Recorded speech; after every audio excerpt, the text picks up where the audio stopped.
जब जब परेशान चारों तरफ थे ना, और हम लोग देखें कि बाइबल में पुराना नियम और नया नियम दोनों के बीच में 400 साल का गैप था। 400 साल बोलेंगे तो थोड़ी समय नहीं है, बहुत समय। आज हमारा जीवन कितना दिन का है? कितना दिन हो सकता है? अगर 70 साल समझ लीजिए, 70 साल को अगर हम लोग बचपन पैदा हुआ से 70 साल को अगर दिन में कन्वर्ट करेंगे तो कितना दिन होगा? एक साल में कितना दिन है? 70 मल्टीप्लाई 350 कितना दिन? 25,550 दिन का आपका जीवन है।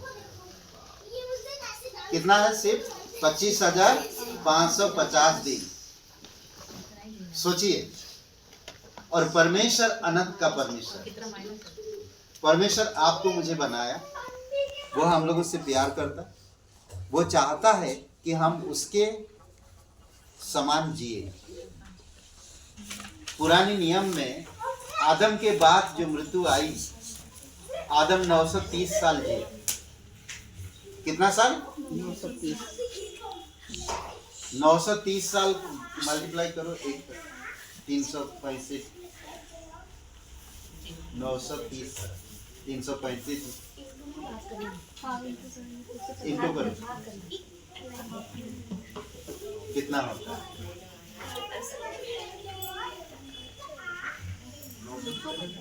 930 365 दिन।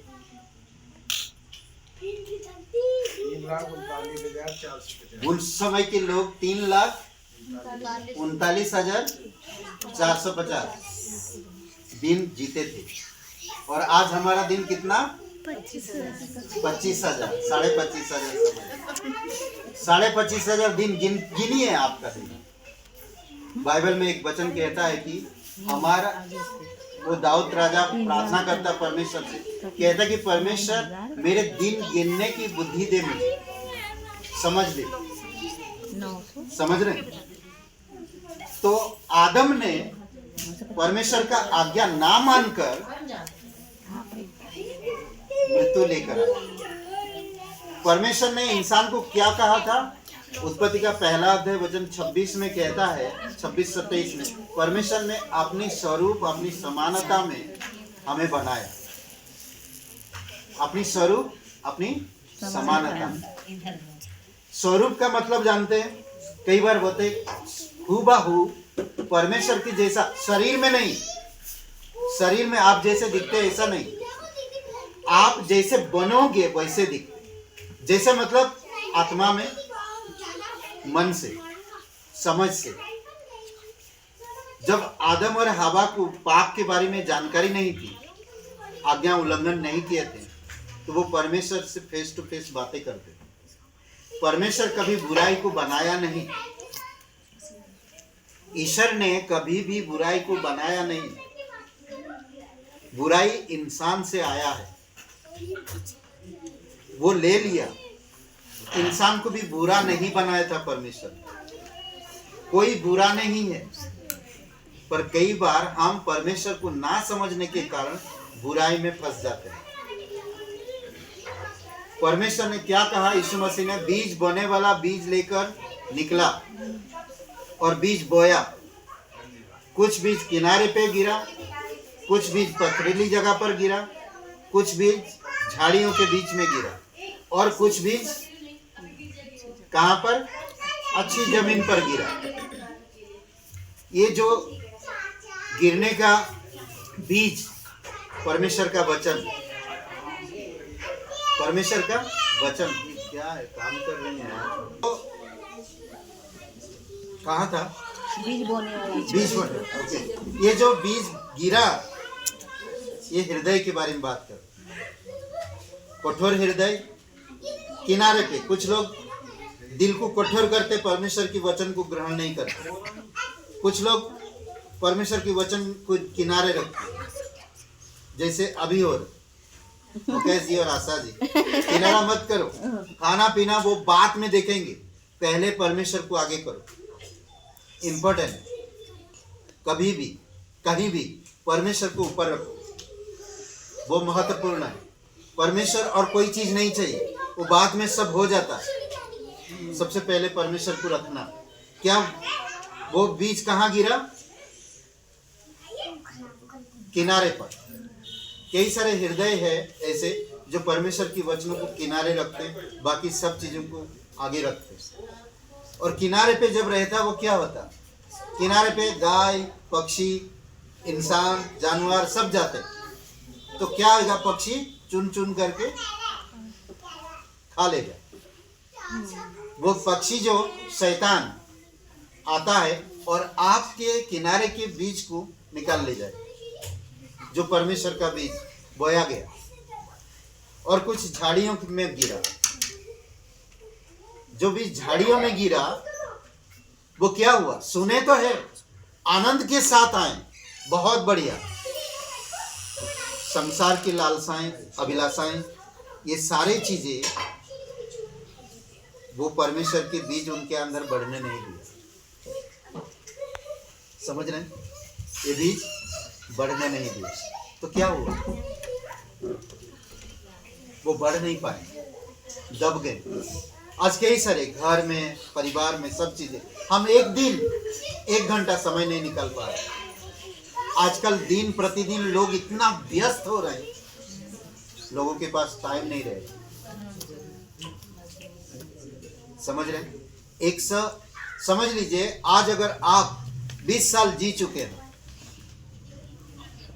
25,550 दिन को माइनस कर दीजिए, माइनस करो अभिषेक, माइनस करो 20 साल को माइनस कर दो। आप अगर 20 साल बीत चुका है, ठीक है, अब तो अभी काफी हो चुके हैं। मैं तो अभी 50 पार कर गया, तो मतलब कितना दिन बचा है? गिन चुन के।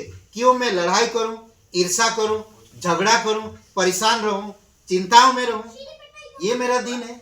जो परमेश्वर अपनी स्वरूप, अपनी समानता में मुझे बनाया और मुझे चुना और मुझे एक कलीसिया में रखा, तो मेरा क्या कर्तव्य है? सोचिए, आपका बच्चे को आप कितना देखभाल करते हैं ताकि वो बड़ा होकर काबिल बने। क्या परमात्मा, परमेश्वर हमारा, वो हमारी अपने बच्चों को नहीं चाहता कि वो काबिल बने? वो चाहता है ताकि सांसारिक अभिलाषाओं से बचे,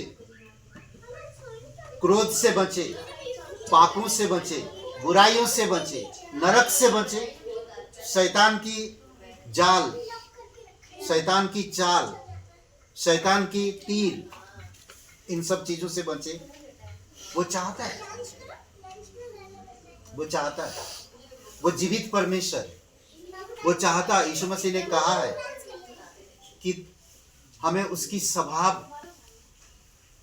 देता है कि हमें उसके जैसा बनने का प्रयास करना चाहिए।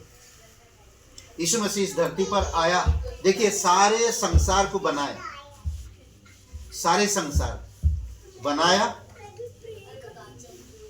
और उसी को जगह नहीं मिला सर रखने की। छोटा नन्हा बालक कहाँ रह रहा? कोई महल में नहीं रह रहा। कहते हैं कि मारियम कुंवारी थी, उसकी मंगनी जिसके साथ हुआ था, वो लोग पूरी तरह से नाम लिखाने के लिए गए थे जो यरूशलेम में। वहाँ पर जब नाम लिखा रहे थे तो कहते हैं कि उनको कोई होटल या लॉज नहीं मिला शहर में। अगर समझ लीजिए हजरतगंज में वो ऑफिस है, तो करीबन इतना दूर और दूर उनको एक गाय भैंसों को बांधने वाला एक जगह मिला और वहाँ पर प्रसव का पीड़ा शुरू हो गया। 3 दिन की यात्रा में वो लोग गए थे, 3 दिन की यात्रा थी और वो लोग गए थे नामकरण करने के लिए। और उस समय 3 साल लगा, 3 महीना। तो मतलब है कि जब मारियम पेट में थी, मुझे लगता है 4 या 5 महीना चल रहा है, 7वां महीना, हाँ, 6 महीने में निकला। समझ रहे हैं? 6 चल रहा था तब वो गए थे, यात्रा किए थे।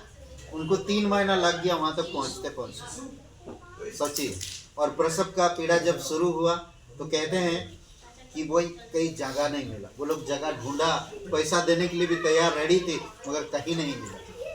जो परमेश्वर ऐसे तकलीफ से गुजर रहा, ताकि आप और मैं समझ सके कि परमेश्वर भी एक इंसान की तरह तकलीफ को देखा, और हम सभी लोगों के पापों के लिए वो इस धरती पर आ रहा, हम सभी लोगों की बुराई के लिए वो आ रहा, वो हमारी सभी लोगों की अधर्म के लिए वो आ रहा, ताकि वो हमारी जो पापों का बोझ है वो खुद उठा सके, ताकि वो तकलीफ से होकर आ रहा।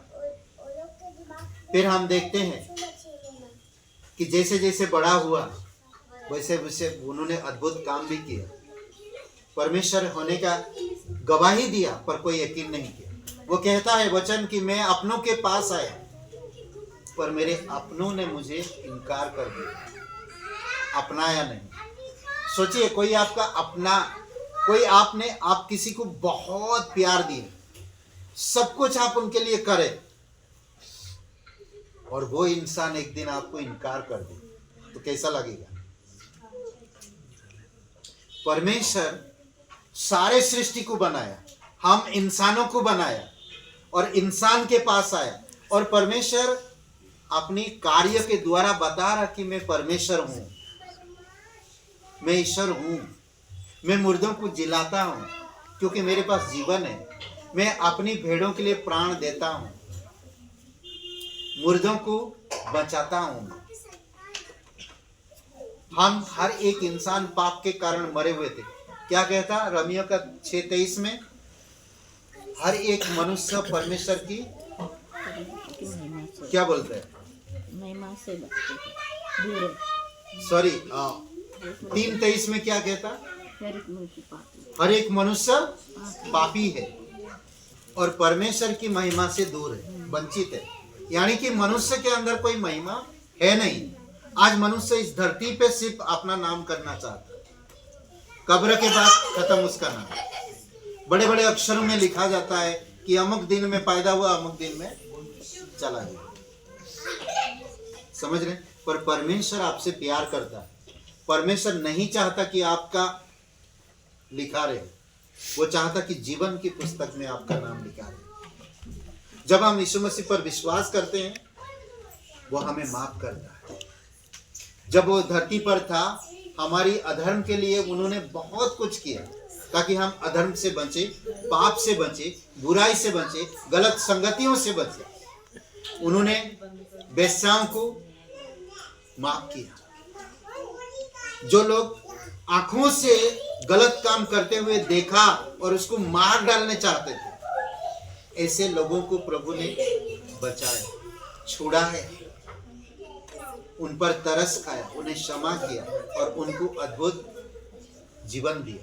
आज कई बार इंसान बहुत सवाल करता है, जब हम परमेश्वर के पास खड़े रहेंगे सवाल एक भी नहीं कर पाएंगे। बहुत इंसान आज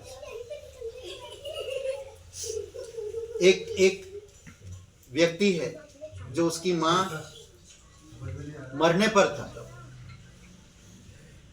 एक डॉक्टर है, बहुतों को इलाज किया, पर वो खुद जब बीमार है, बीमारी से उभर नहीं पाया, वो मरने पर कगार पर है।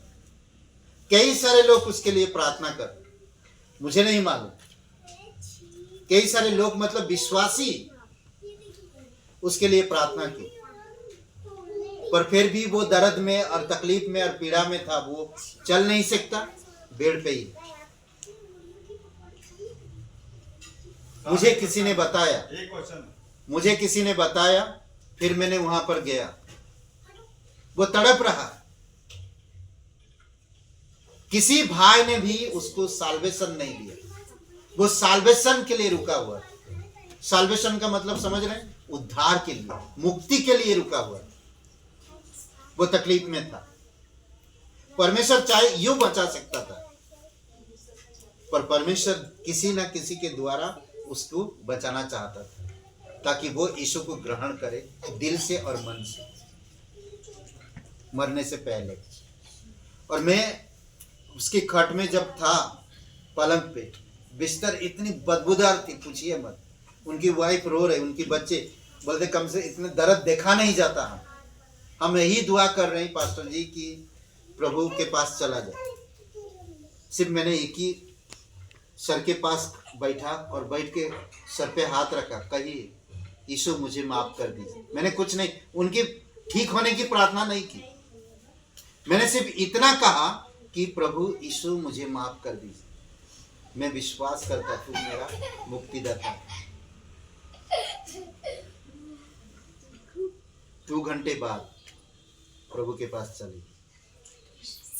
आप सोचिए उनके घर वाले मुझे क्या बोलेंगे, क्या प्रार्थना किया, ये भी चला गया। मुक्ति के लिए इंतजार कर रहा था। कभी भी कहीं पर भी आप हो, मुक्ति का सुसमाचार दो।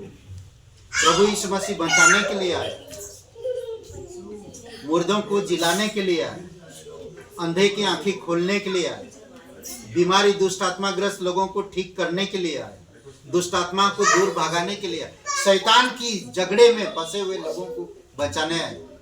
कई सारे उदाहरण देखेंगे। 12 साल से लहू बह रही थी एक लड़की की, 12 वर्ष का एक लड़की मर गई थी। एक कुबड़ी औरत है, कई सालों से कुबड़ में थी, हाथ सूखा हुआ, किसी को बुखार हर दिन आते रहता है। इस प्रकार की इंसान आज है हमारे आसपास, और हर प्रकार की बीमारियों को यीशु ने ठीक किया। और वही एक दिन क्रूस पर मर गए, वही यीशु, और उसको कब्र में रखा गया, और वो तीसरे दिन जी उठा। वो मरने से पहले कहा था, कोई अपनी मृत्यु का भविष्यवाणी करेगा क्या लगता है? कोई अपनी मृत्यु की भविष्यवाणी कभी किया, सुना आपने? मैं अमुक दिन में मरूंगा। यीशु ने 3 बार कहा था कि लोग मुझे मारेंगे, मैं पापियों के हाथ पकड़ा जाऊंगा, मुझे लकड़ी पर कीले ठोक के मारेंगे, क्रूस पर चढ़ाएंगे, परंतु तुम व्याकुल मत, तुम भयभीत मत हो, पर मैं तीसरे दिन जी उठूंगा।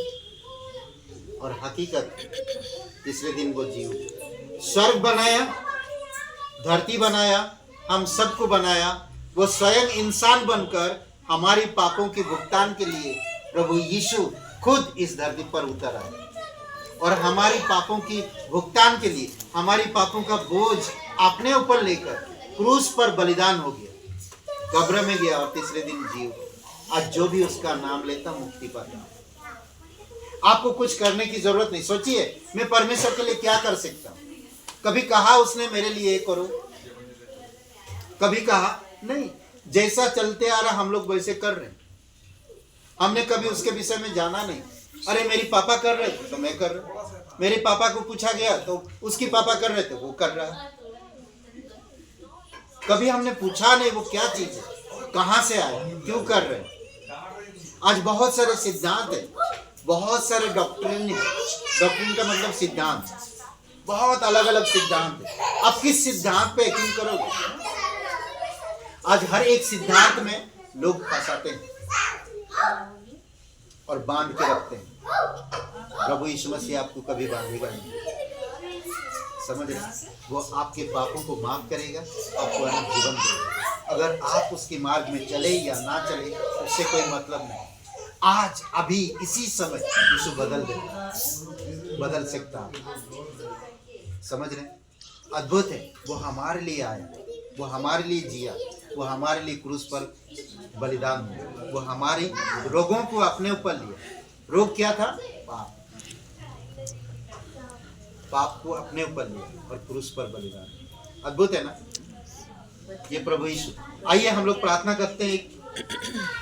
मेरे साथ प्रार्थना करिए, आंखें बंद करिए। सब लोग खोलिएगा नहीं, इधर उधर ध्यान मत दीजिए। मेरे साथ प्रार्थना करिए। सब लोग आंखें बंद करिए सच्चे दिल से। परमेश्वर आपके मन को देख रहा, क्रूस पर ध्यान दीजिए। वो आपसे प्यार करता परमेश्वर, वो आपके पापों को माफ करना चाहता। वो सच्चा है, वो जीवित है, वो आपके विचारों को जानता है। हम कब तक जिएंगे उसको ये भी पता है। अगर हम उसकी इच्छा अनुसार चलेंगे तो वो हमें माफ करेगा। कही ये प्रार्थना, हे यीशु, मैं जानता हूँ मैं एक पापी इंसान हूँ, मैं खुद को नहीं बचा सकता। धन्यवाद देता तुम मेरे लिए मेरे पापों के खातिर क्रूस पर बलिदान हुआ। हे यीशु, मुझे माफ कर दीजिए, मेरे हृदय में आइए, मुझे नया जीवन दीजिए। तन मन तेरे बलिदान पर, तेरे गाड़े जाने पर, तेरे जी उठने पर मैं विश्वास करता हूँ। मुझे माफ कर दीजिए यीशु के नाम से, आमीन।